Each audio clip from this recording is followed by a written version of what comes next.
একটি অলৌকিক ঘটনা আপনারা সবাই সোশ্যাল মিডিয়াতে দেখেছেন।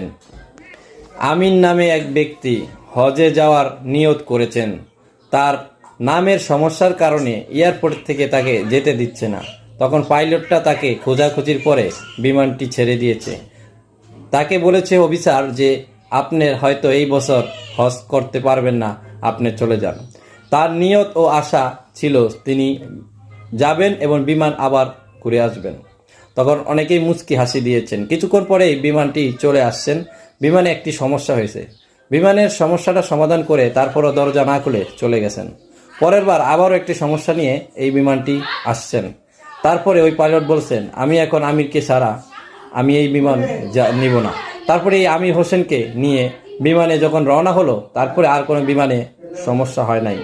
তাই ভিডিওটা সবাই শেয়ার করে অন্যকে দেখার সুযোগ করে দেন এবং আল্লাহর উপরে ভরসা রাখুন। ধন্যবাদ সবাইকে।